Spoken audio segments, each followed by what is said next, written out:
सर्वप्रथम आपण या सगळ्या भारत सरकारचं अभिनंदन करूया की 34 वर्षांनी का होईना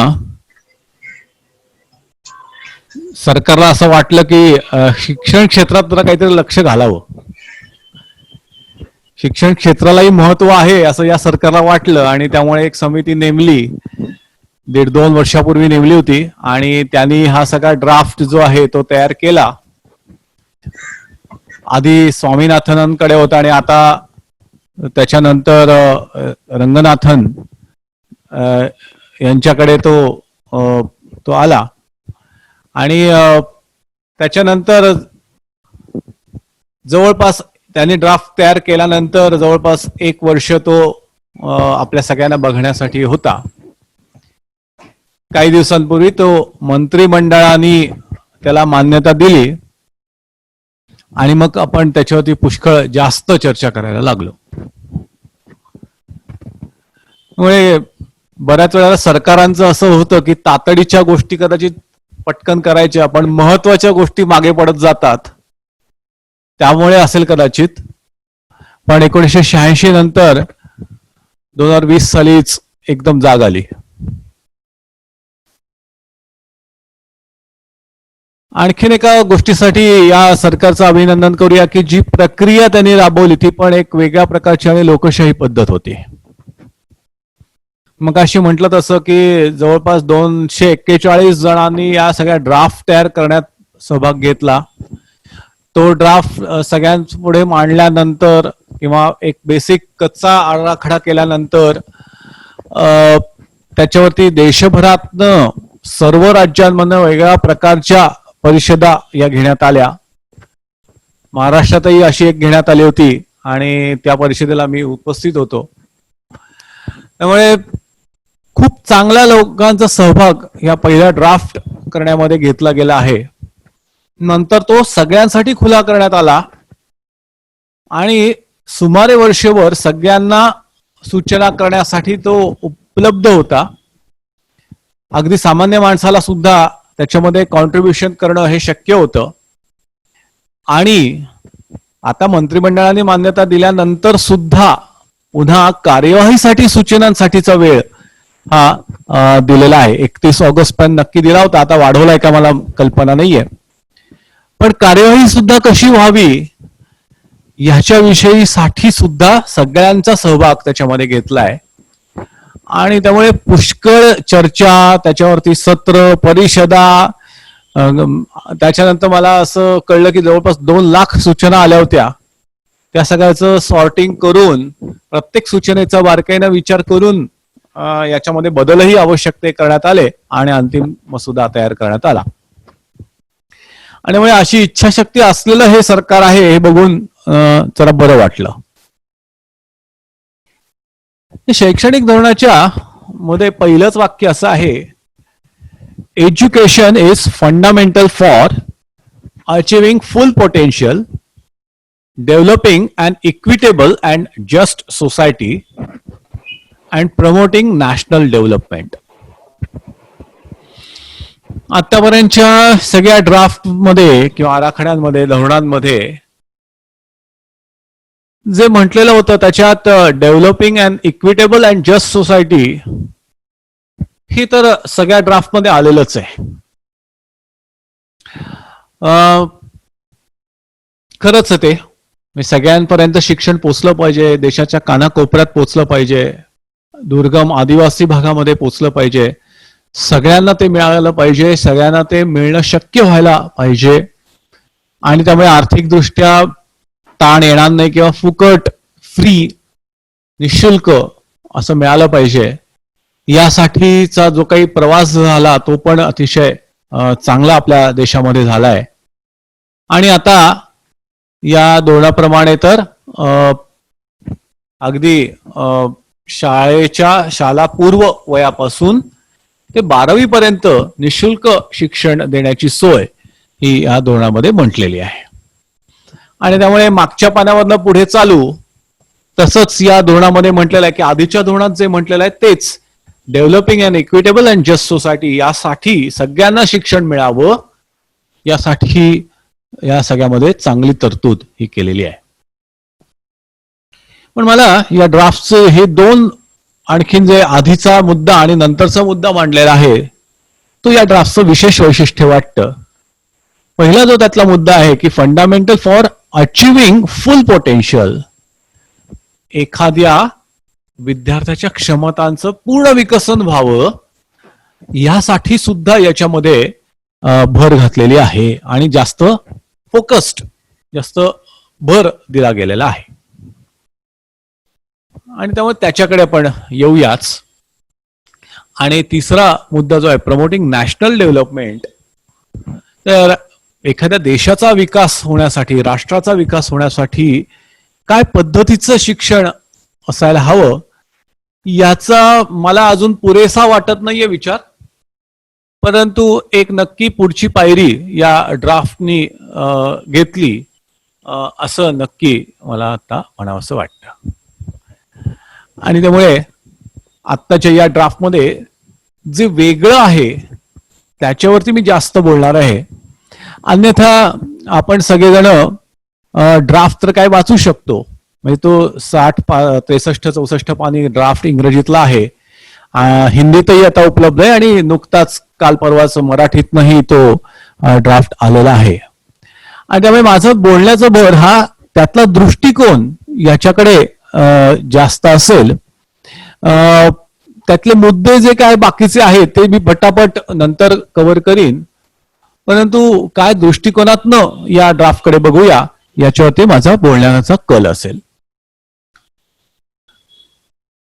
कशासाठी आयुष्य असं जर का म्हटलं तर आपण बीएड झालेलो आहोत, आपण सगळेजण डीएड झालेलो आहोत आणि सगळीकडे आपण एक वाक्य विवेकानंदांचं हे ऐकतो की what is education? Education is manifestation of perfection already in man, किंवा त्याच्यात असलेल्या क्षमतांचं विकसन. आणि मग हे सगळं घडायचं असेल तर त्यासाठीची शिक्षणातली योजना ही आपण केली पाहिजे. पण दुर्दैवाने आता असं झालेलं दिसतं आपल्याला की ह्या प्रकारच्या शिक्षणासाठीची योजना ही आपल्याला झालेली दिसत नाही. एक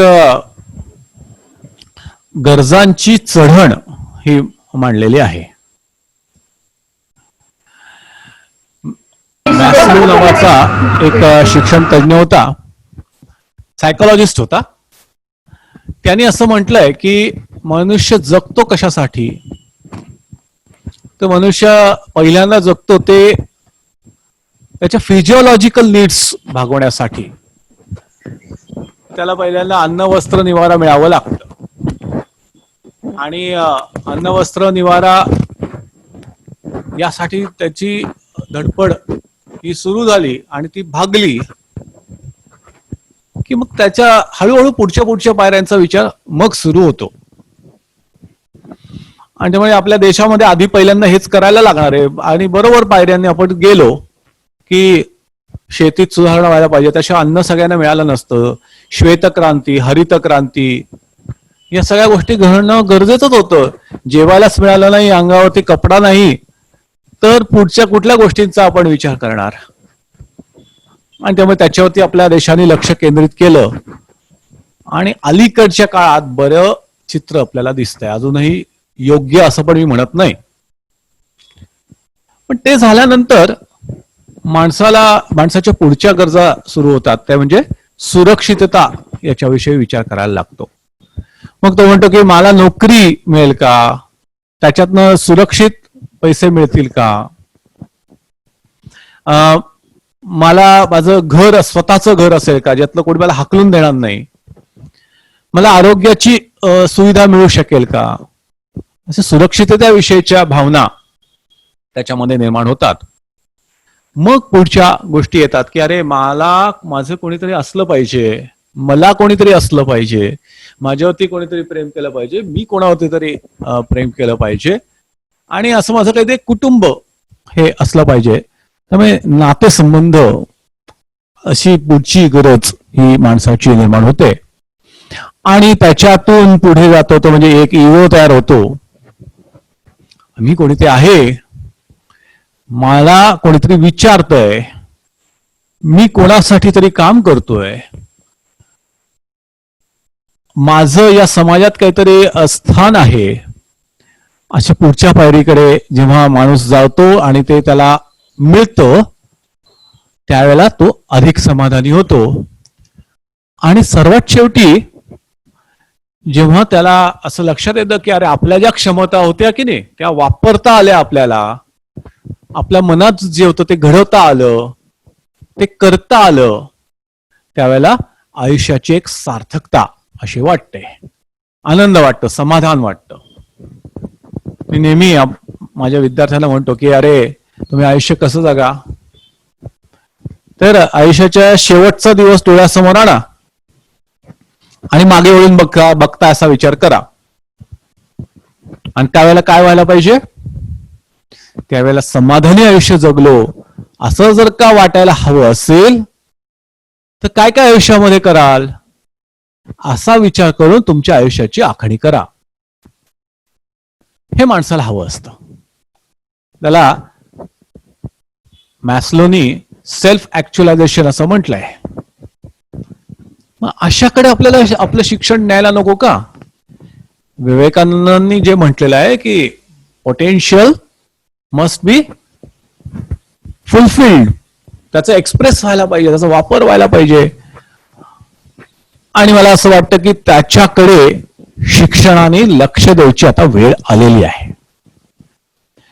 शिक्षणाची जी दोन मुख्य उद्दिष्ट असतात त्यातलं हे पहिलं उद्दिष्ट की सेल्फ ऍक्च्युलायझेशन, जीवनदायी असं शिक्षण. आणि याच आत्ताच्या हायरार्कीतलं पहिलं महत्वाचं गोष्ट म्हणजे जीवनदायी शिक्षण. मग हे सगळं आत्ता मांडलेल्या सगळ्या गोष्टी कधी होतात, आधी मला पोट भरलं तर ना, पोट भरलं तर या सगळ्या पुढचे चोचले हे होऊ शकतात. मग मला काय असायला लागतं, माझ्याकडे काय असायला, माझ्याकडे पैसे असायला लागतात. पैसे कुठनं येणार, आत्ताच्या सगळ्या रचनेमध्ये पैसा महत्वाचा आहे, कारण त्याच्यातनं सगळी देवाणघेवाण होती. आता आपल्या आवश्यकता त्याच्यातनं भागल्या जात आहेत. मानसिक गरजा सोडून पहिल्या भौतिक गरजा पैशातनच सगळ्या भागतायत. मग माझ्याकडे एकतरी असं कौशल्य असायला लागतं की ज्याचे पैसे करता येतील, जे मी वापरेन, ज्याच्याद्वारे मी समाजाला सेवा देईन आणि त्या सेवेच्या बदल्यात मी लोकांकडनं पैसे घेईन, मग त्याच्यातनं माझं जेवण हे मला मिळेल. आज सगळेच जण येतात, यात वैद्यही येतात, डॉक्टर्स पण येतात आणि अगदी प्लंबर पण येतो.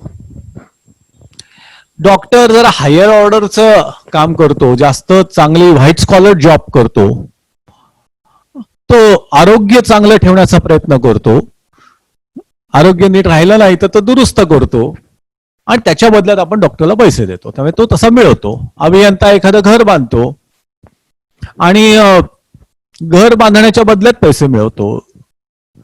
हायर ऑर्डर झाले, जरा शिकलेला असेल तर तो या ऑर्डरनी जास्त वेगळ्या रीतीनं पैसे मिळवतो. पण तेही नसेल, समजा एखाद्याला नाही शक्य, तर कुठलं तरी कौशल्य माझ्याकडे असायला लागतं. मला चांगलं ड्रायव्हिंग तरी करता यायला लागतं, तर मग मी रिक्षावाला बनू शकतो. मला इलेक्ट्रिकल वायरिंग करता यायला लागतं, तर मी वायरमन बनतो. मला नळ दुरुस्ती करता यायला लागते, तर मी प्लंबर म्हणून तरी पैसे मिळवतो. पैसे मिळवण्याच्या भाषेत जर का विचारात घेतलं तर ही याला खालचं समजायचं काही कारण नाही. अगदी नळ दुरुस्ती करणारा माणूस सुद्धा अलीकडच्या काळात तुम्हाला लक्षात आलं असेल की खूप पैसे मिळवतो. पण माझ्याकडे ते कौशल्य असायला लागतं. आणि त्यामुळे शिक्षण कशासाठी असं जर का आपण विचारात घेतला तर शिक्षणाची दोन उद्दिष्ट, एक पहिल्यांदा माझ्याकडे असं स्किल मिळवणं की माझं पोट भरणं याच्यासाठी, आणि दुसरं माझ्या आयुष्याची सार्थकता व्हावी, ह्यासाठी माझ्यात आवश्यक जे आहे ते बदल घडावेत यासाठी. असं जर का शिक्षणाची उद्दिष्ट हे आपण म्हणतो आणि आपण बीएड मध्ये शिकतो आणि सर्वसाधारणपणे ही मान्यता असलेली अशी जर का उद्दिष्ट असली, तर सध्या काय झालंय, सध्या कुठे आहोत आपण? तर मला तरी असं वाटतं की या दोन्हीच्याही गोष्टी आपल्या सध्याच्या शिक्षणातनं पूर्णपणे यशस्वी होत नाहीत. पोट मिळण्यासाठी नोकरीसाठी जरी माझं स्किल ट्रेनिंग होत आहे का, तर आजच्या शिक्षणातनं तेही घडत नाहीये. आणि सेल्फ ऍक्च्युअलायझेशन साठी काही गोष्टी घडतायत का, तर त्याही घडत नाहीये. आता घडत नाहीयेत याचा अर्थ दुसरं टोक मला म्हणायचं नाही, काहीच घडत नाही असं आहे का, असं नाहीये. पण यशस्वी होण्यासाठी आवश्यक सगळ्या गोष्टी घडतायत का, तर त्या पुरेशा होत नाहीये.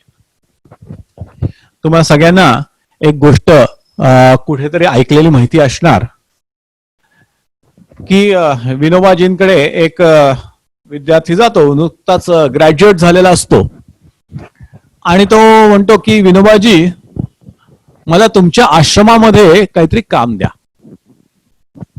विनोबाजी त्याला विचारतात की काय काम देऊ. म्हणतो काही द्या. बर, म्हणलं तू असं करू शकतोस का, आता आपल्याला एक आपल्या आश्रमामध्ये एक चांगलं ग्रंथालय तयार करायचं आहे आणि या ग्रंथालयामध्ये मी ते पुस्तकं येतील नंतर, पण आपल्याला त्यासाठी एक इमारत बांधायची आहे. ही इमारत तू बांधू शकशील का, तुला बाकी विटा काय लागेल, सिमेंट पोती वगैरे सगळं जे आहे ते तुला आणून देतो, पण तू ही इमारत बांधू शकतोस का. तो ग्रॅज्युएट झालेला विद्यार्थी असो, छे हे नाही मला जमणार, मी BA इकॉनॉमिक्स केलेलं आहे आणि त्यामुळे ह्या गोष्टी काही मला जमणार नाहीत. विनोबाजी मनातल्या मनात हसतात आणि म्हणतात ठीक आहे, हरकत नाही.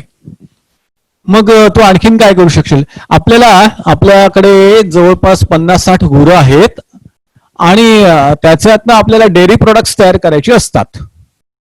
डेअरी सांभाळशील का, गाई गुरांना सांभाळून दूध उत्पादन कसं वाढेल आणि त्याच्यापासून त्याची प्रोडक्ट्स कशी तयार होतील याच्यात लक्ष घालशील का. तो ग्रॅज्युएट झालेला विद्यार्थी म्हणतो छे हो, हे मला कधी शिकवलं नाही, मी इकॉनॉमिक्स शिकलेलो आहे. विनोबाजी म्हणतात की ठीक आहे, चला हे जमत नाही का, बर मग असं करशील का, आपल्याकडे पाहुणे बरेच येत असतात आणि त्यांना दररोज 50-60 जणांना तरी आपल्याला चांगलं चुंगलं करून जेवायला घालायला लागतं, मग तू स्वयंपाकघर सांभाळशील का. पुन्हा ग्रॅज्युएट झालेला विद्यार्थी म्हणतो छे हो, हे मला नाही जमणार, मी BA इकॉनॉमिक्स आहे. बरं म्हणतात. मग आपल्या आश्रमामध्ये जवळपास लाखभर रुपयाचं ट्रान्झॅक्शन असतं, मग तू आपल्या आश्रमाचं अकाउंट्स सांभाळू शकशील का. नाही हो छे, ते अकाउंट्स वाल्याचं काम आहे, मी BA इकॉनॉमिक्स आहे. आणि त्यामुळे त्या विनोबाजींच्या लक्षात येतं की अरे हा माणूस आपल्या आश्रमातल्या कुठल्याच कामाचा नाहीये. आपण सध्याच्या परिस्थितीमध्ये जे ग्रॅज्युएट्स बाहेर काढतो आहोत त्या सगळ्यांची अवस्था अशी आहे. अगदी माझी पण अवस्था अशीच होती. मी जेव्हा BSc केमिस्ट्री झालो त्यावेळेला मी असा विचार केला की मला कोणत्या कंपनीनं का काम द्यावं बरं. मी जर का BSc केमिस्ट्री झालोय, मला फार्मसीनी द्यावं का काम. तर साधं मला लॅबोरेटरीत जाऊन फ्लास्क स्वच्छ विसळावा कसा हे सुद्धा मला शिकवलेलं नाहीये. कारण नंतर पुढे जाऊन मी शिकलो, मला खूप चांगले शिक्षक मिळाले केमिस्ट्रीतले. पुढे जाऊन माझा आंतरराष्ट्रीय स्तराचा पेपरही झाला, सिंथेटिक केमिस्ट्रीमध्ये झाला, ती गोष्ट वेगळी. ते माझ्या गुरूंमुळे पुढे चांगले शिक्षक मिळाल्यामुळे झाली. परंतु BSc पर्यंत मला माझ्या लॅबोरेटरीतला फ्लास्क हा कसा स्वच्छ धुवायचा असतो एखादी रिॲक्शन लावण्यासाठी हे देखील मला माहिती नव्हतं. बर, रिॲक्शन लावायची असते त्यावेळेला केमिकल्स कशी घ्यायची, कोणत्या प्रमाणात घ्यायची, किलोत घ्यायची का मोल्स मध्ये घ्यायची हे पण लक्षात येत नव्हतं. खरं अपेक्षित काय होतं, मी जर का BSc केमिस्ट्री झालं असेल तर मला निदान कुठलं तरी केमिकल तयार करता यायला पाहिजे, मला पॅरासिटामॉल तयार करता यायला पाहिजे की नाही प्रयोगशाळेत. तर मला मी डिग्री वाला आहे, केमिस्ट्रीतली डिग्री ती पण. मग मला निदान शाई तयार करता यायला पाहिजे, खडू तयार करता यायला पाहिजे, पण मला यातलं काहीच येत नव्हतं. आणि त्यामुळे खरोखरीच मला कुठल्याही कंपनीच्या दारामध्ये उभं केलं नसतं अशी माझी स्थिती होती. शिकवणे, शिकवायला जमलं असतं. काय शिकवलं असतं, काय वेगवेगळ्या गोष्टी, गणित शिकवलं असतं, भूगोल शिकवला असता, इतिहास शिकवला असता, पण प्रत्यक्ष करून दाखव म्हटलं असतं तर मला खरोखरीच त्या काळात काहीही जमलं नसतं. आणि म्हणून आपल्याला थोडासा असा विचार करायला पाहिजे की असं का घडलं, का बरं मला त्यावेळेला काहीच काय येत नव्हतं. प्रत्यक्ष आयुष्यात पैसे मिळवता येईल अशी स्थिती पण माझी का नव्हती. कारण शिक्षणात आणि प्रत्यक्ष समाजात काम करत असताना ज्या प्रकारची कौशल्य मला हवी होती ती माझ्याकडे नव्हती. काय फरक पडत होता, तर मुळातनं खऱ्या आयुष्यातले प्रश्न आणि शालेय शिक्षणातले प्रश्न याच्यातच मुळातनं फरक आहे. मला ज्याच्यासाठी ट्रेनिंग दिलं गेलं ते काहीतरी वेगळं होतं, आणि ज्या आयुष्यात मला फेकलं गेलं खऱ्या खुऱ्या आयुष्यात तिथं काहीतरी परिस्थितीच वेगळी होती.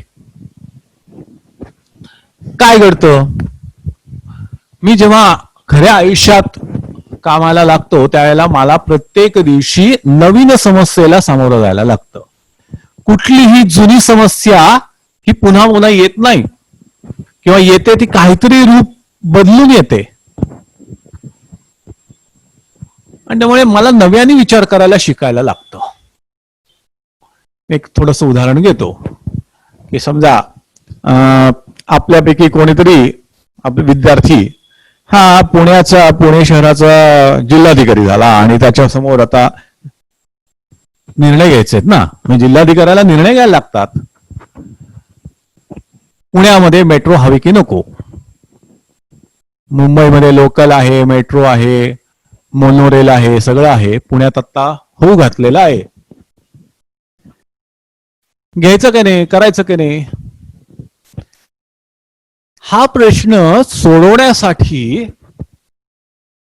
आता गंमत बघा की ह्याच्या कुठल्या गाईड मध्ये याचं उत्तर मिळेल का हो, कुठल्या 21 अपेक्षित मध्ये मिळेल, निराली प्रकाशनच्या मिळेल का अनमोलच्या मिळेल, कुठल्या गाईड मध्ये या प्रश्नाचं उत्तर मिळत असतं तर किती बरं आलं असतं. आपण सगळेजण जिल्हाधिकारी झालो असतो. नसतो. बर, मग तुमच्यापैकी काही जण म्हणाल की दिल्लीत नाही का झाली किंवा मुंबईत झाली त्याचा अभ्यास करायचा. नसतं तसं. दिल्लीतली परिस्थिती, मुंबईतली परिस्थिती आणि विशेष करून पुण्यातली परिस्थिती ही वेगळी आहे हो. पुण्यातली मानसिकता वेगळी आहे. ते तुम्ही मेट्रो करा नाही तर हेलिकॉप्टर चालवा, आमची टू व्हीलर ही जगभरात कुठे फिरून येते. म्हणजे मानसिकतेपासूनचे प्रश्न असतात एखादा प्रकल्प राबवायचा असेल तर. आमच्या पुण्यातल्या जिल्हाधिकाऱ्याला जगातल्या कुठल्याही मेट्रोचा अभ्यास करून उत्तर मिळणार नाहीये. त्याला निर्णय घ्यायला लागणार आहे, त्याला त्याचं स्टॅटिस्टिकल अनालिसिस करायला लागणार आहे, सोशल सर्व्हेज करायला लागतील, व्हॉट नॉट. त्याला प्रश्न सोडवायचा आहे, नवीन आहे. शालेय शिक्षणात मात्र कसं असतं, सोडवलेले असतात. तुम्ही कुठलेही प्रश्न त्याच्यातले घ्या ते ऑलरेडी कोणीतरी तज्ज्ञांनी सोडवलेले असतात आणि आपण फक्त मुलांना काय करतो, परत सोडवायला सांगतो फॉर सेक ऑफ प्रॅक्टिस. शालेय शिक्षणातले प्रश्न सोडवलेलेच असतात ऑलरेडी. खऱ्या आयुष्यातले प्रश्न कसे असतात, एकात्म असतात. त्याचं असं हा फिजिक्स मधला प्रश्न वगैरे असं डिवायडेड नसतं. साधा आपण छोटं उदाहरण घेऊया आता की तुम्ही बाजारात समजा कांदे खरेदी करायला गेलात. कांदे खरेदी हे करण्यासाठी खूप वेगळ्या प्रकारची कौशल्य आपल्याकडे एकाच वेळेला असायला लागतात. कुठले कांदे घ्यायचे, लाल घ्यायचे का पांढरे घ्यायचे. मग लाल जरा जास्त तिखट असतो, पांढरा थोडासा गोडसर असतो. नुकतेच कापलेले ओले कांदे घ्यायचे का सुकलेले घ्यायचे. ओले घ्यायचे आले तर त्याच्यातही काळजीपूर्वक घ्यायला लागतं. तो भिजलेला असेल तर त्याच्या आतमध्ये काळी बुरशी लागलेली असते. त्यामुळे मला त्याच्यातलं थोडंसं शास्त्र, बायोलॉजी हे सुद्धा समजलेलं असायला लागतं. मग थोडस मला इकॉनॉमिक्स पण कळायला लागतं, किंवा अगदी इकॉनॉमिक्स नको म्हणायला, पण निदान सामाजिक परिस्थिती ती काय चालू आहे माहिती पाहिजे. सध्या कांद्याचा भाव पडलेला आहे का कांदा महागलेला आहे हे कळलं माहिती असायला लागतं. नाहीतर बाजारात चाललेला असाचा भाव 100 रुपयाला 10 किलो आणि हा 100 रुपयाला 1 किलो घेऊन यायचा. बार्गेनिंग पॉवर लागते. आणि मग मला 100 रुपयाचा माल 50 रुपयात घ्यायचा आहे का हे ठरवून करायला लागतं. म्हणजे करायचं का नाही, मी कधी भाजीवाल्याशी वाद घालत नाही, त्याला देऊन टाकतो पैसे. म्हणजे हाती करत नसेल तर. पण करायचं असेल बार्गेनिंग तर करता यायला लागतं, संवाद कौशल्य लागतं. आणि त्यामुळे ते तिथले जे काही प्रश्न असतात, तुम्ही कुठेही जा, फार्मसीमध्ये जा, फार्मसीमध्ये गेल्यानंतर तुम्हाला अनेक गोष्टींचा विचार करून निर्णय घ्यायला लागतात. तर तिथे असं नसतं की हा फिजिक्स मधला प्रश्न आहे, हा बायोलॉजीतला प्रश्न आहे, हा मॅथमॅटिक्स मधला प्रश्न आहे. सगळं एकत्रच असतं आणि ते सगळं एकत्र बेरीज करून तुम्हाला विचार करायला लागतो. इथे मात्र शालेय शिक्षणामध्ये इतके कप्पे केलेले आहेत आपण की हा फिजिक्स मधला प्रश्न, हा केमिस्ट्रीतला प्रश्न, हा इयत्ता 8वीतला प्रश्न, हा इयत्ता 7वीतला प्रश्न, हा इयत्ता 9वीतला प्रश्न. आणि त्यामुळे आणि एवढंच नाही, आणखीन त्याच्यातली वाईट अवस्था अशी आहे की हा फिजिक्स मधला, इयत्ता 9वीच्या फिजिक्स मधला 6माही परीक्षेतला काय म्हणतात की ठराविक सिलेबस मधलाच प्रश्न. आणि तेवढंच त्यांनी करून आलं तर त्याला पेपर सोडवता यायला पाहिजे. एवढंच इकडं तिकडं झालं की आरडाओरडा सुरू. शालेय शिक्षणात असं आहे. आयुष्यात काय कृतीयुक्त आहे हो. तुम्हाला ते करून दाखवता यायला लागतं. मग अशी मी म्हटलं जसं मला भरपूर केमिस्ट्री येत असले तरी मला पॅरासिटामॉल करून दाखव म्हटलं तर करता यायला पाहिजे ना. असं ऐकायला वाईट शब्द आहे, वाईट वाक्य आहे, पण ते मला वाक्य आवडतं. ते म्हणतात की बाप दाखव नाही तर श्राद्ध कर. करून दाखव. तू केमिस्ट्री असला, बीएससी केमिस्ट्री, दाखव मला करून पॅरासिटामॉल 100 ग्रॅम पॅरासिटामॉल, क्रोसिन म्हणजे क्रोसिन करून दाखव. नाही येत, काय उपयोग आहे तुझा. कृतीयुक्त आहे, करता यायला लागतं. नुसती बौद्धिक चर्चा करून चालत नाही. शालेय शिक्षणात आपण पुष्कळ वेळेला हँड्स ऑन खूप कमी करतो, करत नाही असं नाही, खूप कमी करतो. आणि प्रत्यक्ष काही करायला सांगितलं तर काही जमत नाही. मला या ठिकाणी एक गमतीशीर उदाहरण आठवतं की आपल्या इयत्ता 8वीतला किंवा आता 9वीतला मुलगा, त्याला न्यूटनचे सगळे नियम पाठ आहेत. त्याला माहितीये की action and reaction are equal and opposite. आणि त्यामुळे पाणी मागे सारले असता मनुष्य पुढे जातो हे त्याला कळलेलं आहे. आणि किंवा त्याला बोयन्सीचा नियम पण माहितीये की माणसाला पाण्यात टाकलं तर त्यांनी आडवा जर का तो पाण्यावरती असेल आणि फार धडपड नाही केली तर तो छान तरंगत राहतो. त्याची डेन्सिटी ही पाण्यावरती तरंगण्या इतकी आहे, त्यामुळे तो काही मरणार नाहीये खरं तर. पण हे सगळं माहिती असलेल्या, पाठ असलेल्या, तिला 100 पैकी 100 मार्क फिजिक्स मध्ये असलेला जर का आपण पाण्यात ढकललं तर तो स्वतःला वाचवू शकेल का. तर नाही वाचवू शकत. आणि म्हणून खऱ्या आयुष्यातले प्रश्न कृतीयुक्त आहेत, ते सगळे अप्लाय करायचे आहेत आपल्याला. खऱ्या आयुष्यातले प्रश्न हे कधीच आपण एकटे सोडवत नाही. तर आपण मदत घेतो, गुगलची मदत घेतो, मित्रांची घेतो, उपकरणांची घेतो.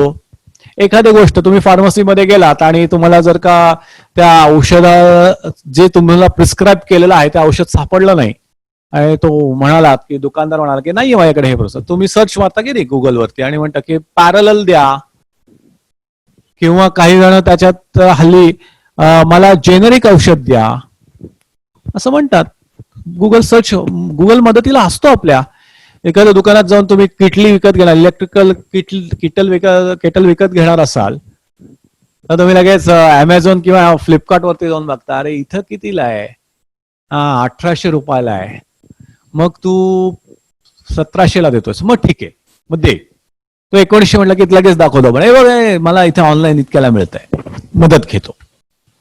मित्र मदत करतात, उपकरणं असतात, कॅल्क्युलेटर वापरतो आपण दैनंदिन जीवनात. इथं मात्र शालेय शिक्षणात आपण काय करतो, एकाकी एकट्याने सोडवायचंय, तुझं तू कर, मदत नाही घ्यायची. आणि खऱ्या आयुष्यातल्या गोष्टी ज्या असतात त्याचे परिणाम आपल्याला थेट भोगायला लागतात. तुम्ही ते नाही केलं तर लगेच अशा काहीतरी गोष्टी घडणार असतात की ज्याचा त्रास होणार असतो. शालेय शिक्षणात गुणांच्या मध्ये कमी जास्त वाढवतोय, पण त्याचं लगेच खऱ्या आयुष्याच्या जगण्याशी लगेच जोडलं जातच असं नाही. आणि त्यामुळे आपलं खरे आयुष्य याच्यापासून शिक्षण खूप लांब गेलंय. आणि त्यामुळे आपण धड आयुष्यातल्या सगळ्या गोष्टींना सामोरं जाऊ शकत नाही. आणि मगाशी म्हटलेली दोन्ही उद्दिष्ट जी आहेत ती आपण फारशी साध्य करू शकत नाही. या शैक्षणिक धोरणामध्ये थोडस या दोन्ही गोष्टी लक्षात घेऊन काही बदल हे केलेत. पुरेसे आहेत का? पुरेसे नाहीयेत. पण धडपड केली आहे का? हो, धडपड केली आहे. बदल आणण्याचा प्रयत्न केलाय का? हो, केलाय. या धोरणामध्ये व्यावहारिक कौशल्यांना महत्व दिलंय आणि असं म्हटलंय की स्किल ट्रेनिंग व्हायला पाहिजे. एक तरी असं कौशल्य शालेय वयातनं बाहेर पडतानाच त्याच्याकडे असलं पाहिजे की जे पैसे मिळवून देईल. मग 6वी ते 8वीच्या दरम्यान त्यांनी कार्पेंटरीचा अनुभव घ्यावा किंवा काय पॉटरीचा घ्यावा, काहीतरी हाताने काम करण्याचं, कारागिरी आपण ज्याला म्हणतो तसा अनुभव घ्यावा. आणि पुढच्या काळामध्ये 9वी-10वीच्या काळामध्ये त्याने एखाद्या व्यावसायिक स्किल शिकावं. मग ते अकाउंटन्सी असेल, रिसेप्शनिस्ट म्हणून असेल, आणखी अनेक गोष्टी आहेत. एक 24-25 ची तर नक्की यादी CBSE कडे आहे. काहीतरी कौशल्य नक्की असलं पाहिजे, एवढी काळजी आत्ताच्या सरकारने घेतलेली आहे. आणि CBSE बोर्डाने यातल्या काही गोष्टी तर ऑलरेडी इम्प्लिमेंट पण केल्या आहेत. CBSE बोर्डामध्ये हे 6वा विषय म्हणून इथे घेता येतो. महाराष्ट्र बोर्डातही टेक्निकलचा विषय म्हणून घेता येतो. कौशल्य विकासाचे जे काही म्हटलं होतं ते पुरेसं खालती पण आणलंय आणि सगळ्यांना शिकायला लागेल अशी व्यवस्था याच्यात म्हटली आहे. मग दुसरं आपण म्हटलं जसं की व्यक्तिमत्व विकसनाकडे थोडासा आता फोकस वाढवलाय. त्यात काय केलंय, कलांचा अंतर्भाव केलाय आणि क्रीडा म्हणजे खेळाचा अंतर्भाव केलाय. आतापर्यंत खेळ किंवा कला हे 10वीचे मार्क हे थोडेसे वाढावेत म्हणून करायची गोष्ट असं त्याच्याकडे बघितलं जात होतं. निरुपयोगी कशाला वेळ वाया घालवतोयस असंही म्हटलं जायचं. आणि अनेक शाळांमध्ये मी असं बघितलंय की खेळाचे तास हे गणिताच्या तासाला दिले जातात, कारण ते महत्वाचं वाटत नाही. खेळणं काय महत्वाचं आहे का? त्याच्यात वेळ वाया जातो असं वाटतं. पण असं नसतं. त्याच्यावरती वेगळं स्वतंत्र व्याख्यान देता येऊ शकेल. पण खेळ आणि कला या दोन्हीचा अंतर्भाव या अभ्यासक्रमात असणार आहे. CBSEने ऑलरेडी इम्प्लिमेंट केलंय. आठवड्यातनं 3 तासिका कलांच्या सर्व वर्गांना कंपल्सरी आहेत आणि आठवड्यातनं 5 तासिका या खेळासाठी राखीव आहेत. आणि त्यामुळे व्यावहारिक कौशल्यांबरोबर व्यक्तिमत्व विकसनाकडे प्रवास आहे. आता एवढंच म्हटलेलं नाहीये तर कला आणि क्रीडा याचा अध्यापनात सुद्धा वापर व्हायला पाहिजे. Sports integrated, arts integrated education म्हणजे नेहमीच वर्गातलं अध्यापन कोरडं, कंटाळवाणं असं असलंच पाहिजे असं नाही. तर या सगळ्याची मदत घेऊन तुम्ही ते शिकावं असं वाटेल असं नक्की करा. मग पुढे काय म्हटलंय, तर आता हे माहितीचं युग आहे. म्हणजे काय, तर पुष्कळ माहिती आहे. पूर्वीच्या काळामध्ये खरं होतं की ज्या काळात पुस्तकं नव्हती, इंटरनेट कनेक्शन्स नव्हती, माहिती मिळवण्याचं स्थान काय असायचं, तर गुरुच असायचा. त्यांनी सांगितलं तर मुलाला कळायचं, कारण दुसरा मार्ग नव्हता किंवा एकमेकांना सांगणे एवढंच त्या काळचा मार्ग होता. आणि त्यामुळे आणि पाठांतर हेच एकमेव माध्यम होतं एका पिढीकडनं दुसऱ्या पिढीकडे ज्ञानाचं हस्तांतरण करण्याचं. त्यामुळे वेदांच्या काळात ते बरोबर होतं की सगळे वेद पाठ केले पाहिजेत आणि अचूक पाठ केले पाहिजेत, उच्चार पण स्पष्ट असले पाहिजेत. कारण एखाद्या याचं रस्वाचा दीर्घ झाला तर कसे गडबड होतात हे आपल्याला माहिती आहे, अर्थच बदलून जातो की नाही. त्यामुळे त्या काळात हे बरोबर होतं की अस्खलित पाठांतर आणि माहिती डोक्यातच पाहिजे, कारण दुसरा मार्गच नव्हता. पण अलीकडच्या काळात जर का माहिती सहज उपलब्ध आहे, ऑन माउस क्लिक उपलब्ध आहे, पुस्तकही बऱ्यापैकी तयार झालेली आहेत, छापखाने आहेत, तर मग आता त्याच्यावरती भर देण्याच्या ऐवजी ती माहिती मिळवायची कशी, त्याच्यावरती प्रक्रिया कशी करायची, त्यातल्या आवश्यक त्या गोष्टीच कशा मेमरीत टाकायच्या आणि ती वापरायचं कसं, माहिती वापरायची कशी ह्याच्याकडे लक्ष दिलं पाहिजे. आणि म्हणून शिकायचं कसं ते शिकवलं पाहिजे विद्यार्थ्यांना, असं या ड्राफ्टमध्ये म्हटलेलं आहे. मग मी मगाशी म्हटलं तसं की समस्या पर्याय प्रॉब्लेम सॉल्व्हिंग जमलं पाहिजे. मला दैनंदिन आयुष्यातल्या समस्या सोडवता यायला पाहिजेत, त्याचं कौशल्य दिलं पाहिजे. आणि नुसतंच सोडवता यायला पाहिजे असं नाही, तर कल्पकता पाहिजे, मला क्रिएटिव्हिटी पाहिजे, नवीन समस्या परिहार करायचा आहे, नवीन समस्या या आपल्याला सोडवायच्या आहेत, जुन्या नाहीत. आणि त्यामुळे कल्पकता पाहिजे असं याच्यामध्ये म्हटलं. आणि ह्या सगळ्या गोष्टींवरती आता आपण भर देऊया. थोडंसं कंटेंटवरचा भर कमी केला तरी चालेल असं याच्यामध्ये म्हटलंय. आणि त्यामुळे आपल्या सगळ्यांना आता या गोष्टी शिकवण्याची गरज वर्गामध्ये पडणार आहे. थोडासा भाषावरती भर याच्यामध्ये जास्त दिलाय.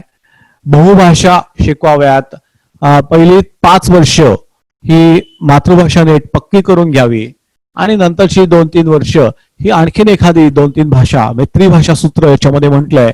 माझी मातृभाषा, मग इंग्रजी किंवा हिंदी, आणि मग आणखीन एखादी भाषा ही शिकावी, म्हणजे 3 भाषा शिकाव्यात. कुठल्याही भाषेचं कंपल्शन याच्यामध्ये नाही, पण 3 भाषा शिकाव्यात असं याच्यामध्ये म्हटलेलं आहे. अगदी बरोबर आहे, भाषा ही खूप महत्वाची गोष्ट आहे. आपण दुर्दैवानं त्याला कमी महत्व देतो, कारण बऱ्याच वेळेला आपल्या मनात काय असतं, सायन्स मॅथ्स महत्वाचं. आता हे म्हणजे खरं तर बरोबर नाहीये. सायन्स मॅथ्स महत्वाचं नाहीये असं मी म्हणत नाहीये, पण सायन्स मॅथ्सच महत्वाचं हेही बरोबर नाही. तर सायन्स मॅथ्स मला चांगलं समजायला हवं असेल तरी मला भाषा चांगल्या यायला लागतात. माझी भाषा चांगली नसेल तर मला कुठलंच कौशल्य किंवा कुठलंच कंटेंट नॉलेज कन्सेप्ट कळतच नाहीत. तसा भर याच्यामध्ये देण्याचं म्हटलेलं आहे. थोडस भारतीय संस्कृतीवरचा भर याच्यामध्ये वाढवला आहे. त्यांनी असं म्हटलंय की आपण आपली संस्कृती विसरायला नको. आपल्याकडे पुरेसा चांगला संग्रह या सगळ्या गोष्टीचा आहे, ती शिकली पाहिजे. अभिजात भाषा कुठली तरी मुलांनी शिकली पाहिजे. संस्कृत हा विषय शिकला पाहिजे. पुन्हा कंपल्सरी नाहीये, कुठेतरी शिकावा, कंपल्सरी नाही पण व्यवस्था करावी असं त्याच्यामध्ये म्हटलेलं आहे. आणि मातृभाषेतनं शिक्षण शक्यतो असावं, निदान प्राथमिक शाळेतलं आणि शक्य असेल तर 8वी पर्यंत असं ह्याच्यामध्ये म्हटलंय. या सगळ्याचं कारण की मातृभाषेतनं शिकवलेलं लवकर समजतं, संकल्पना समजायला मातृभाषा अधिक उपयोगी पडते. आता असं जर का करायचं असेल तर पद्धती पण बदलायला हवी, साधनं बदलायला हवी. आणि त्यामुळे आपलं नेहमीच व्याख्यान पद्धती फक्त उपयोगी पडणार नाही. व्याख्यान पद्धती उपयुक्त आहे, माझं काही असं अजिबात म्हणणं नाही की व्याख्यान पद्धती काढून टाकली पाहिजे. इनफॅक्ट व्याख्यान पद्धती ही माहिती पोहोचवण्यासाठी सर्वात चांगली पद्धत आहे, सर्वात स्वस्तातली आणि काय शॉर्टकट असलेली पद्धत आहे. पण आता आपली उद्दिष्ट बदलली ना. आपल्याला उद्दिष्ट काय सांगितले, कौशल्य आपल्याला कशाचं द्यायचंय, विचार करण्याचं कौशल्य मुलांना शिकवायचंय. कंटेंट नॉलेज थोडा कमी झाला तरी चालणार आहे. मग आपल्याला कोलॅबोरेटिव्ह लर्निंग आणायला पाहिजे, डिस्कशन मेथड्स आणल्या पाहिजेत, एक्सपिरियन्सेस दिले पाहिजेत, अनुभवावरती आधारित शिक्षण दिलं पाहिजे. त्यामुळे आपल्या प्रयोगशाळा वाढल्या पाहिजेत, धडपड प्रयोगशाळा असल्या पाहिजेत, लँग्वेज लॅब सुद्धा असायला हरकत नाही. म्हणजे खूप वेगळ्या पद्धतीनं अनुभवांची रचना कशी करता येईल याचा विचार आपल्या शिक्षण पद्धतीत केला पाहिजे असं याच्यात म्हटलंय. कन्स्ट्रक्टिव्हिजम त्याच्याविषयी मी आता बोलत नाही, पण एका वाक्यात जर का बोलायचं झालं याच्याविषयी तर मूल शिकतं आणि आपण शिकायला मदत करतो. तो संकल्पना तयार करत असतो, डिस्कवर करत असतो आणि आपण त्याला डिस्कवर करायला मदत करतो, याच्यातलं सूत्र. आणि मग त्यासाठी आपल्या सगळ्यांना लर्निंग मॅनेजर बनायला पाहिजे, त्या भूमिकेत जायला पाहिजे. त्यामुळे त्याचं प्रशिक्षण आपलं हे काही प्रमाणात झालंय. अजून चांगलं प्रशिक्षण याच्यासाठी आपल्याला घ्यायला हवंय. थोडस विद्यार्थी केंद्रित करायचा प्रयत्न केलाय की सगळ्यांना सगळं सब घोडे 12% असं करून शिक्षणात चालत नाही. इक्विटी आणि इक्वॅलिटी यात घोळ घालायचे नाहीत. आता काय होतंय, सगळ्यांना सगळं सारखं आणि यातनं काय घडतंय, कोणालाच काही पुरेसं नाही. सगळ्यांना सगळं सारखं याचं पुढचं वाक्य माझ्या मनात असं येतं, कोणालाच कुठलीही गोष्ट पुरेशी नाही. थोडंसं स्पष्टीकरण यावं याच्यात. म्हणून काय वाटतं की शिक्षणामध्ये सगळ्यांची भूक सारखी नसते. आपल्याकडे कसं होतं माहितीये का, की सगळ्यांना एक भाकरी कंपल्सरी दिली जाईल. मग ज्याची भूक ही अर्ध्या भाकरीची आहे त्याने ही कंपल्सरी एक भाकरी खायचीच, आणि ज्याची भूक 2 भाकरीची आहे त्यालाही एकच भाकरी मिळणार. आणि त्यामुळे घडतं असं की ज्याच्या क्षमता पुरेशा नाहीयेत, त्याच्यावरती ताण पडतोय, त्यालाही इतरांच्या वेगानं धावण्यासाठी धावावं लागतंय. आणि ज्याच्या क्षमता जास्त चांगल्या आहेत त्यांचे इतरांच्या पेक्षा इतर कमी वेगाने धावतायत, म्हणून मलाही कमी वेगाने धावलं पाहिजे असं स्थिती होते. म्हणजे त्याला मला उदाहरण द्यावं असं वाटतं, ते घोडा आणि बैलाची जर का जोडी केली तर घोडा जोरात पळायचा प्रयत्न करतो पण बैल तेवढा पळू शकत नाही, त्यामुळे त्याला मागे खेचलं जातं. त्यामुळे सगळीच परिस्थिती आपली शिक्षणाची कशी आली आहे, मीडियाकर झाली आहे आणि ती कोणालाच नीट उपयोगी पडत नाही. त्यामुळे याच्यात असं म्हटलंय की थोडंसं शिकवण्याची पद्धत बदलूया, जास्त चॉईसेस देऊया. त्यामुळे विषय निवडीचं बऱ्याच ठिकाणी स्वातंत्र्य असणार आहे. आत्ता जसं सीबीएसईला आणलेलं आहे की गणित स्टँडर्ड आणि गणित लोअर किंवा बेसिक, त्यामुळे विषयाच्या स्तरांमध्ये पण चॉईसेस मुलांना देऊया. आता जसं गणिताला केलंय तसं सायन्स मध्ये पण होईल, इंग्लिश मध्ये पण होईल. सगळ्या विषयांना हायर स्टँडर्ड आणि लोअर स्टँडर्ड असं काही करता येईल का, असाही विचार याच्यात केलाय. वेगवेगळ्या मला गणित सोडूनच द्यायचं आहे तर तेही सोडण्याची ही सोय ही याच्यामध्ये केलेली आहे. विषयाचं स्वातंत्र्य याच्यात दिलंय. आणि याच्यात असं म्हटलंय की पीअर टू पीअर टीचिंगचाही वापर करून घ्यावा. तुम्हाला सगळ्यांना माहिती असेल तर एक जे कृष्णमूर्तींच्या फिलॉसॉफीवरती चालणारी कृष्णमूर्ती स्कूल ही याच्यामध्ये आहे, बेंगलोर जवळ मदनपल्ले नावाच्या गावात आहे. त्याच्या शेजारी एक रुरल सेंटर आहे आणि त्यांचीच आहे ती. गावातल्या मुलांसाठी जरा थोडस ही जी कृष्णमूर्ती स्कूल आहे ती थोडीशी एलाइट क्लास मधल्या मुलांसाठी होते, कारण त्याच्या फिया जास्त आहेत. पण मग त्याला असं वाटायला लागलं की अरे आपण ज्या गावात इथे राहतोय त्या आजूबाजूच्या मुलांसाठी पण आपण चांगलं शिक्षण दिलं पाहिजे, म्हणून त्यांनी रुरल सेंटर सुरू केलं. पण आर्थिकदृष्ट्या परवडत नव्हतं, म्हणून त्यांना चांगले शिक्षक नेमता येत नव्हते.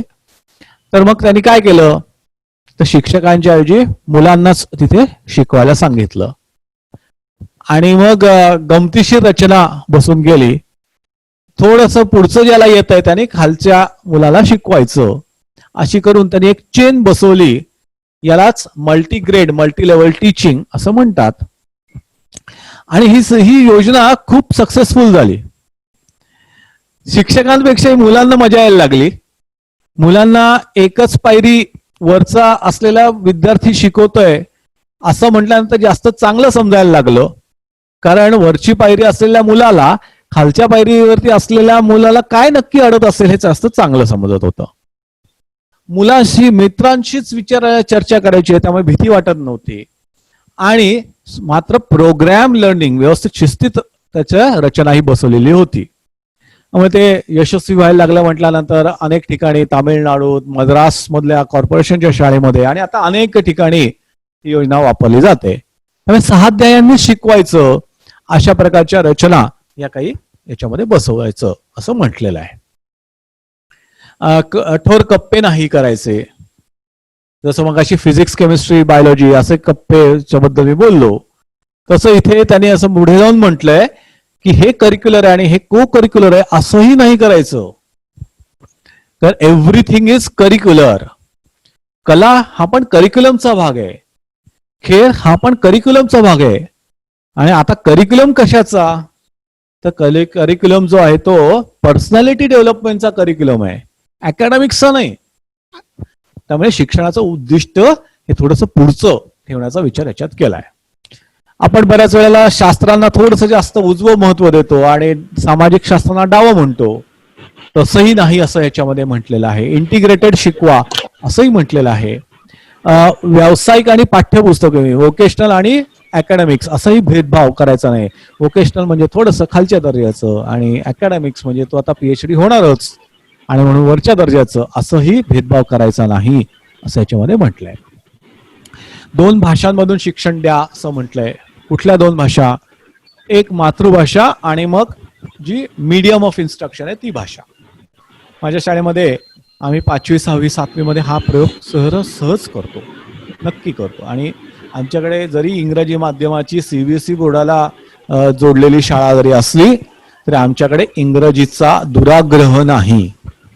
काही शाळांमध्ये असं असतं की इंग्रजी जर का शाळेमध्ये असताना इंग्रजी शिवाय मराठीतनं एक शब्द आला तरी एका शब्दामागे 10 रुपये दंड वगैरे असं काहीतरी कडक योजना ही केलेली असते.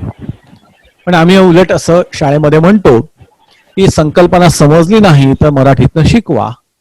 त्याला पेपर इंग्रजीतनं लिहू देत, नंतर तो प्रयत्न करू देत त्याला. आणि 5वीत मराठी माध्यमातून आलेला असेल तर त्यांनी सुरुवातीचे काही दिवस मराठीतनं पेपर लिहिला तरी काही हरकत नाही. पण हळूहळू त्याचं आपण पूर्ण इंग्रजीकडे रूपांतर करतो. पण संकल्पना समजणं महत्वाचं आहे हे लक्षात घेऊया. मला भाषा येते पण मला सायन्सच कळलं नाही, मला भाषा येते पण मला गणितच कळलं नाही, तर त्याचा काही उपयोग नाही. आणि म्हणून बायलिंग्वल अप्रोच घेऊया. पुस्तकं सुद्धा बायलिंग्वल असतील. गणित आणि विज्ञानाची पुस्तकं ही दोन्ही भाषांमध्ये असतील असं याच्यामध्ये म्हटलंय. एकापेक्षा जास्त पुस्तकं उपलब्ध असतील मुलांना अभ्यासाला, जसं 11वी-12वीला असतं की नाही निराली प्रकाशन, अनमोल प्रकाशन वगैरे, तसं शालेय वयोगटातच फक्त बालभारतीचं पुस्तक असणार नाही तर वेगवेगळ्या प्रकारची पुस्तकं उपलब्ध असतील. याचं कारण असं की अनेक पुस्तकं वापरल्यानंतर मुलाला समजतं. त्याच्या खोलात मी आता जात नाही, पण मल्टिपल टेक्स्टबुकचा शिकण्याला उपयोग होतो. याच्यात पहिल्यांदा बुद्धिमान मुलांची दखल ही घेतली गेली या धोरणामध्ये.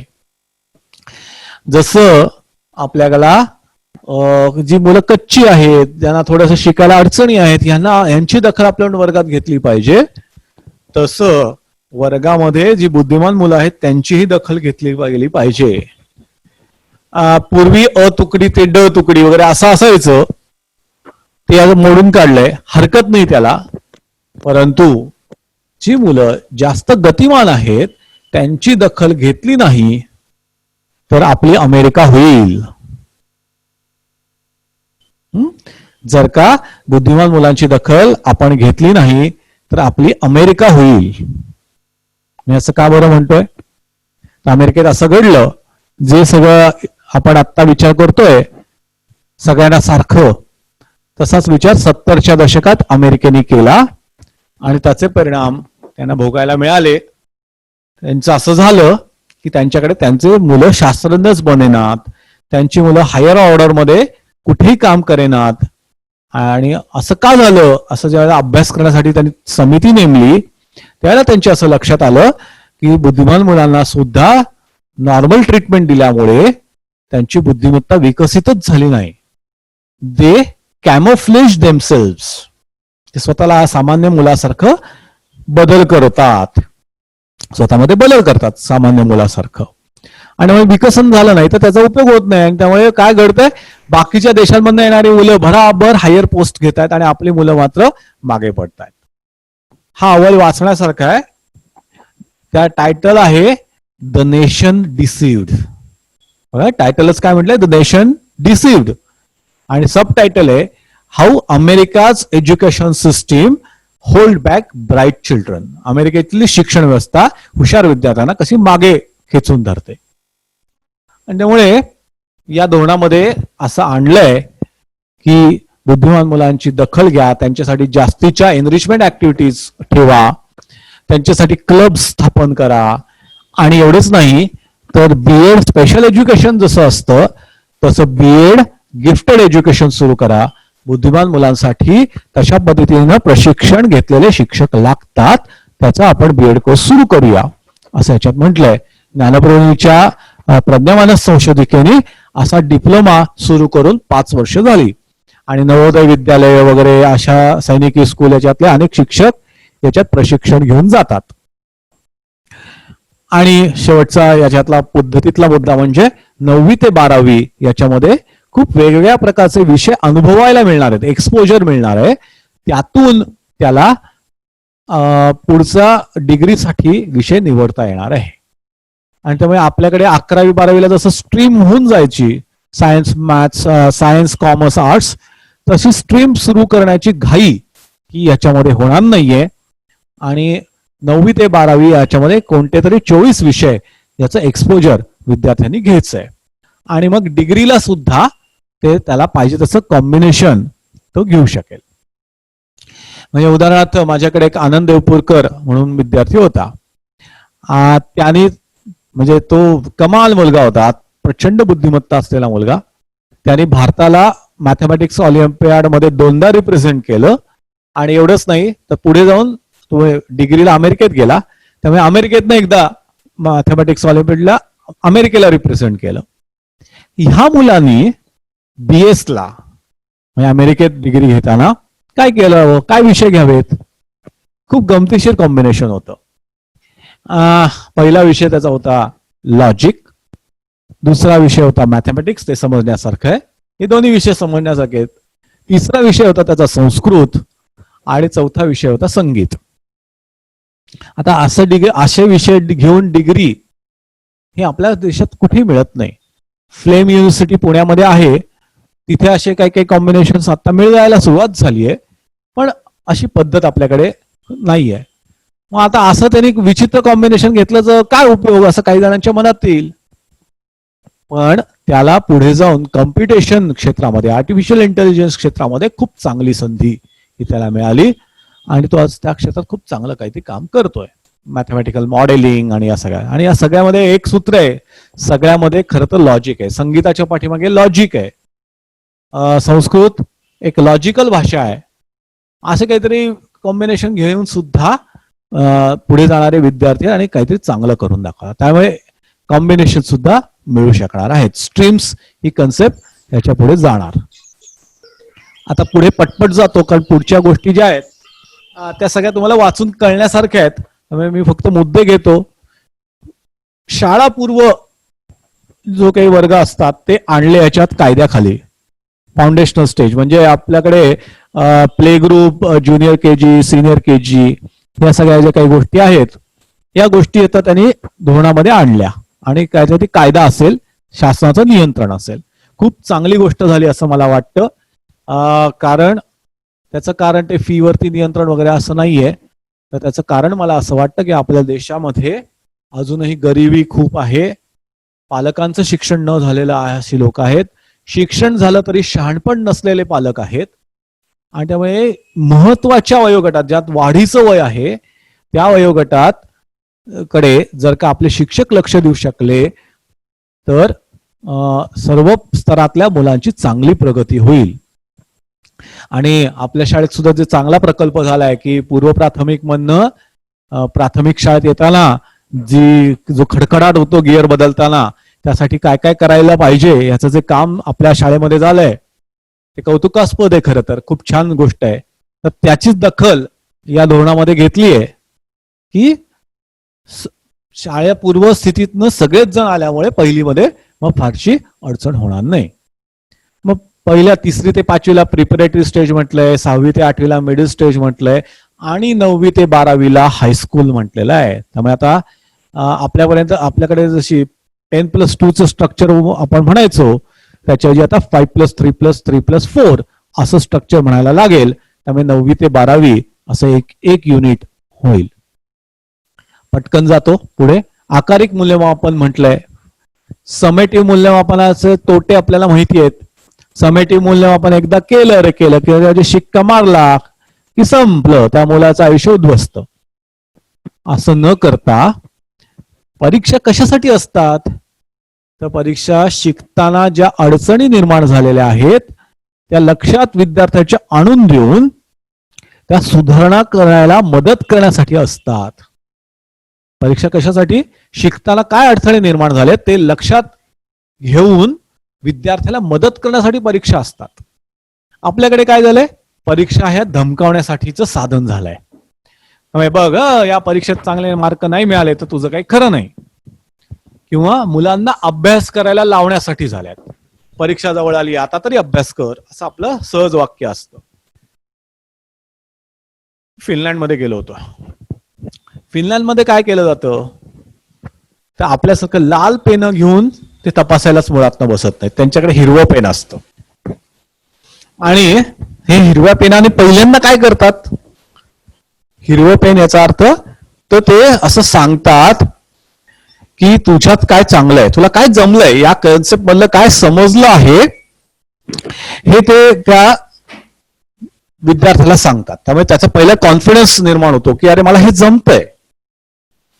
आणि मग त्याला हेही सांगतं की कुठे चुकलंय. त्यांचं मूल्यमापन हे सरसकट फक्त आकड्यांमध्ये नसतं, तर क्वालिटेटिव्ह रिमार्क्स त्याच्यामध्ये असतात. आणि त्यामुळे माझं कुठे चुकलंय हे समजायला विद्यार्थ्याला मदत होते. समेटिव्ह एज्युकेशन पेक्षा समेटिव्ह एक्झाम पेक्षा फॉर्मेटिव्ह एक्झामिनेशन कशासाठी वापरायचे आणि कशा वापरायचे हे फार छान त्या शिक्षकांना कळलेलं आहे. मुलाला घडवायचंय, त्याला धमक्या देऊन कामाला लावायचं नाहीये, त्याची आवड निर्माण करून त्याला शिकायला लावायचं. आणि म्हणून मग याच्यात 2 दृष्टिकोनात बदल पण आणलेत. पुनर्परीक्षा द्यायला परवानगी आहे. मला काय मार्च मध्ये दिलेल्या परीक्षेत चांगले गुण नाही पडले तर पुढची परीक्षा पुन्हा लगेच देण्याची परवानगी आहे. हे सीबीएसईला आहे बरं का. त्याला कंपार्टमेंटल वगैरे असं म्हणतो की नाही, तसं नाव आता दिलेलं नाहीये. पण लगेचच परीक्षा देता येते आणि त्याचं वर्ष वाया जात नाही. जर का नापास झाला असेल, मार्च मधल्या परीक्षेत नापास झाला तर लगेच जून मध्ये परीक्षा असते. जून मधल्या परीक्षेत तो पास होऊन त्याचे जुलैमध्ये ऍडमिशन घेऊन पुढचं वर्ष कंटिन्यू करू शकतो. तर पुनर्परीक्षा द्यायला परवानगी आहे. गुण वाढवण्यासाठी परीक्षा द्यायला परवानगी आहे. आणि ज्या 2, 4, 5 परीक्षा आहेत त्यातले बेस्ट गुण धरायला पण परवानगी आहे याच्यावर. कारण दृष्टिकोन बघा परीक्षेचा काय आहे त्याच्यासाठी.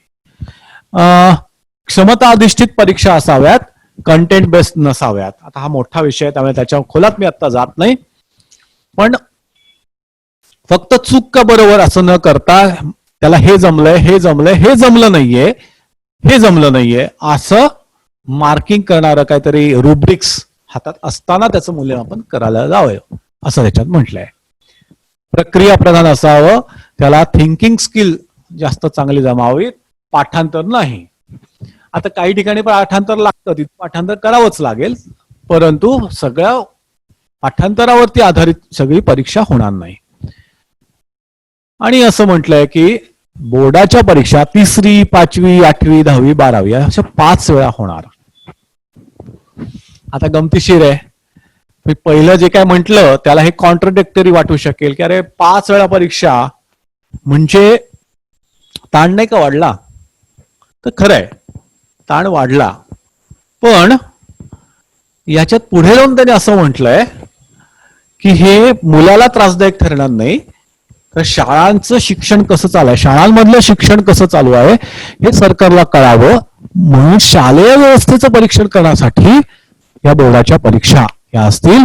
मुलाला पास नापास करण्यासाठी नाही, शाळा कशा आहेत हे तपासण्यासाठी, त्यांचं काम व्यवस्थित चाललेलं आहे ना हे बघण्यासाठी म्हणून ही रचना असणार आहे असं याच्यामध्ये म्हटलेलं आहे. पुढची स्लाइड अगदीच 2-3 मिनिटात संपवतो. शाळा संकुल असावे, कॉम्प्लेक्स असावं असं ह्याच्यात म्हटलंय. आता आपल्या शहरातल्या शाळांना हे फार उपयुक्त नाही, पण ग्रामीण भागातल्या शाळांचा विचार करा की जिथे छोट्या छोट्या शाळा आहेत, पाड्यावरती शाळा आहेत, एका शाळेत 50 विद्यार्थी आहेत आणि शेजारी 1 किलोमीटरच्या 2 किलोमीटरच्या अंतरावरती पुन्हा एक शाळा आहे, त्याच्यात 40 विद्यार्थी आहेत, आणखीन एक शाळा आहे त्याच्यात 150 विद्यार्थी आहेत. अशा छोट्या छोट्या शाळांचा जर का विचार केला तर प्रत्येक शाळेला लॅबोरेटरी असणं, ग्रंथालय असणं, संगणक त्यांच्याकडे असणं, हे सगळं कसं शक्य होईल? नाही होणार. एवढ्या छोट्या संख्येच्या शाळांसाठी इन्व्हेस्टमेंट परवडणार नाही. म्हणून यात असं म्हटलंय की आपण गट करूया, एक 4-5 शाळांचा गट करूया आणि रिसोर्सेस वाटून देऊया.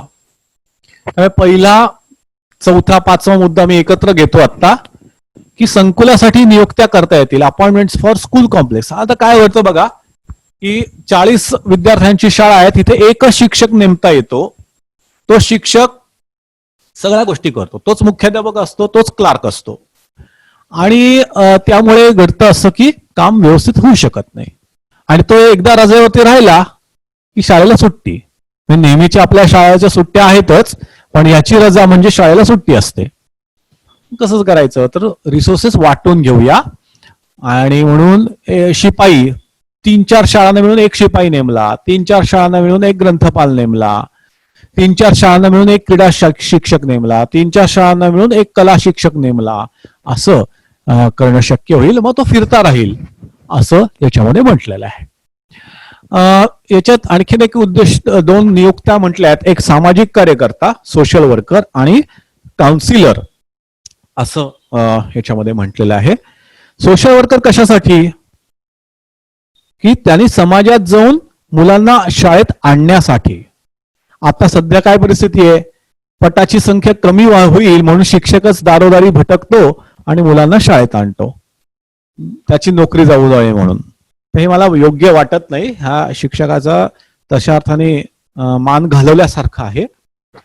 पण मग सामाजिक कार्यकर्ता असेल आणि त्याचं ट्रेनिंग पण झालेलं असं, मास्टर ऑफ सोशल वर्क्स मध्ये त्याचं ट्रेनिंग झालेलं आहे की समाजाशी हे सगळं कसं वागावं. तर तो आणेल मुलांना, तो आई वडिलांना पटवेल की शिक्षण कसं महत्वाचं आहे आणि शाळेत आल्यानंतर त्याची मानसिकता समजून घेऊन तो टिकतं करण्यासाठी काउन्सिलर असेल. याच्या नियुक्त्या सीबीएसई शाळांमध्ये झाल्यात स्कूल काउन्सिलरच्या, आणि प्रज्ञा मानस संशोधिता प्रबोधिनीची याचे कोर्सेस चालवते, डिप्लोमा. पहिला कोर्स पुण्यातला हा किंवा भारतातला सुद्धा हा पुण्या प्रबोधिनीने सुरू केला, स्कूल काउन्सिलर नावाची गोष्ट. आता याचं काम काय? टिकतं करणं. त्याच्यात अडॅप्टेशन झालं नाही तर त्याला अडॅप्ट करणं आणि टिकतं करणं. आणि शिक्षकाचं काम काय? मग शिकतं करणं. त्यामुळे आणतं करणं, आणती करणं मुलं, टिकती करणं आणि शिकती करणं, असं 3 वेगवेगळे रोल्स असलेले 3 व्यक्ती या शाळेमध्ये असणार आहेत. आणि मग असंही म्हटलंय याच्यात की विशेष विभाग असेल, स्पेशल एज्युकेशन झोन असेल, जसं स्पेशल इकॉनॉमिक झोन असते. आता पुण्यामध्ये इकडे हिंजेवाडीमध्ये सॉफ्टवेअरचं सगळं केंद्र आहे आणि मग त्यांना जागा दिली आहे, पाणी दिलंय, वीज दिली आहे, ते बंद पडणार नाही याची काळजी घेतली आहे. तसं शाळांचा एक विभाग असेल आणि ज्याच्यात सगळ्या प्रकारच्या फॅसिलिटीज मुद्दाम उपलब्ध करून दिल्या जातील असं याच्यात म्हटलंय. नियम आणि नियंत्रणात थोडस लूज केलंय असं म्हणायला हरकत नाही, स्वातंत्र्य वाढवलंय असं म्हणायला हरकत नाही. एकूणात काय, आता मगाशी म्हटलं जसं की शाळापूर्व शिक्षणाचा अंतर्भाव केला, early childhood care and education म्हणजे प्री स्कूल सगळं ऍड केलं, हे चांगलं झालं. सोपी पण आवडलेली नियंत्रण व्यवस्था असेल असं ह्याच्यात म्हटलंय. 4 वेगळ्या समित्या असणार आहेत की ज्या याच्यावरती कंट्रोल ठेवणार आहेत.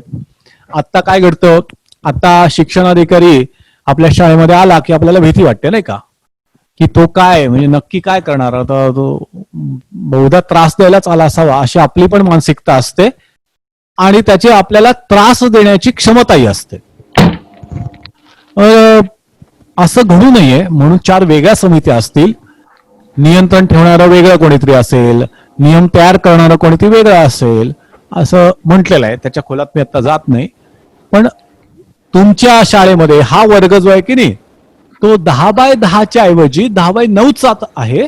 सबब तुमच्या शाळेची मान्यता काढून घेतो, असं याच्यात होणार नाही. तर 10x9 जरी असली खोली तरी तुम्ही शिकवताय कसं, तुमच्या मुलांची गुणवत्ता काय आहे, असं काहीतरी बघणारी वेगळी यंत्रणा याच्यातनं निर्माण होईल, असं आशय याच्यात दिलेला आहे. शिक्षकांच्या बदल्या आवश्यक असल्या तरच केल्या जातील. सरसकट उचललं आणि दुसरीकडे टाकलं असं केलं जाणार नाही, असं याच्यात म्हटलंय. अगदी चांगली गोष्ट आहे, कारण शिक्षक हा काही कंपनीतला कामगार नाहीये की एका कंपनीतनं इकडनं उचलला, पुण्याच्या ब्रांच मधनं काढला आणि त्याला अहमदाबादच्या ब्रांच मध्ये टाकला. शिक्षक आणि मुलांचं नातं तयार होत असतं.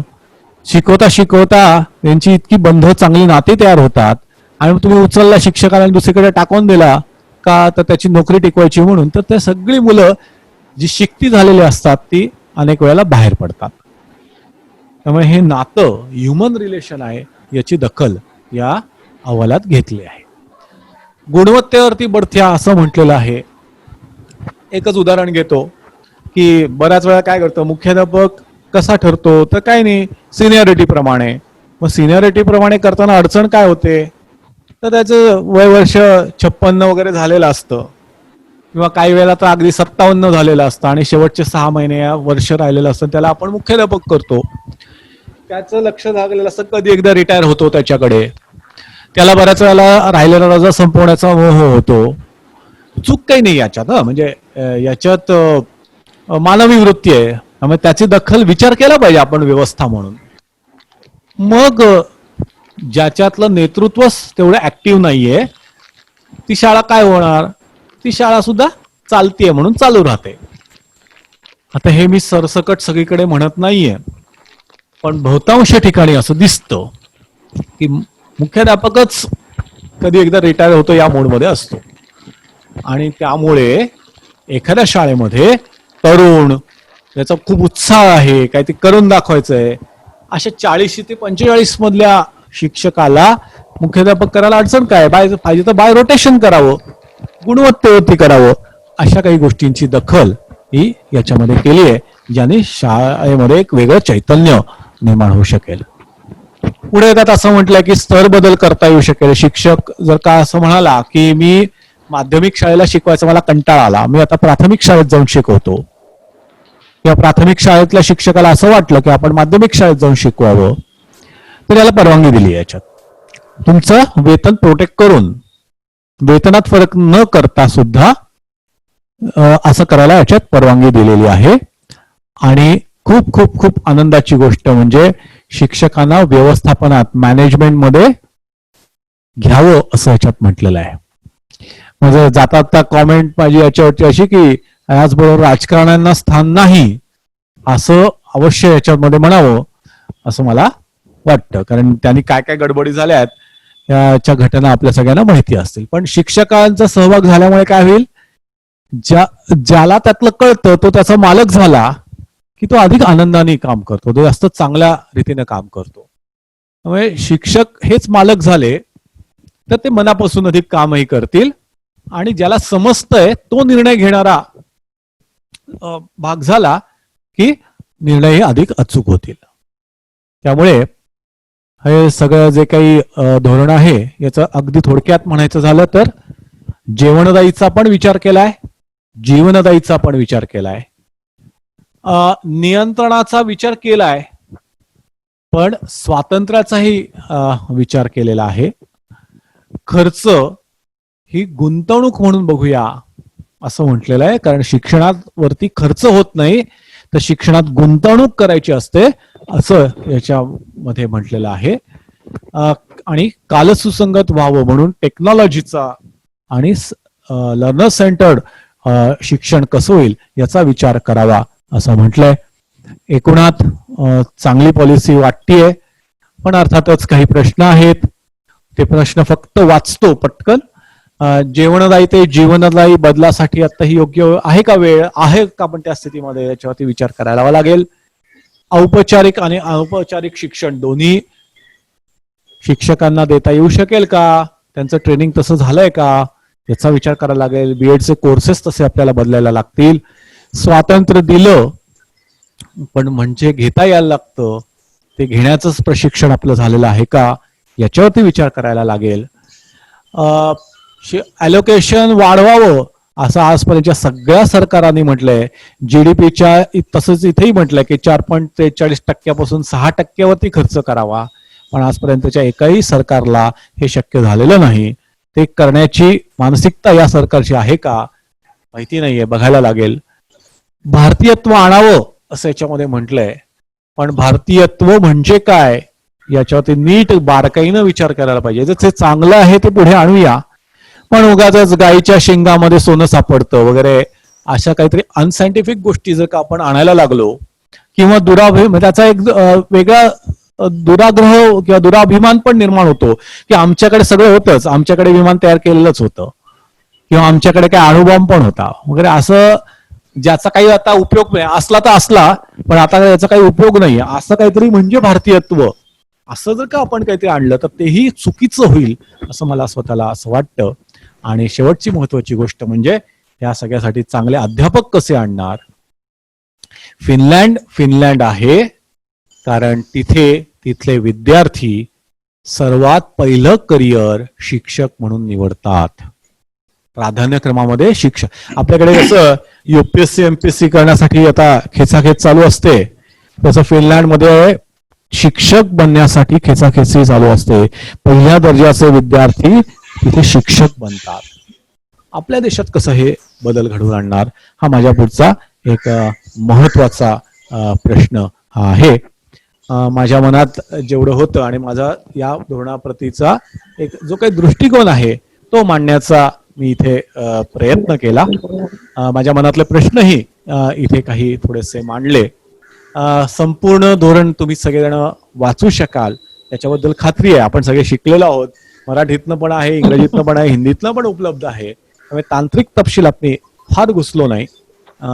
वेळेअभावी ते पुढच्या सगळ्या गोष्टी सुद्धा ज्या बारीक बारीक आहेत त्या मी टाळल्या.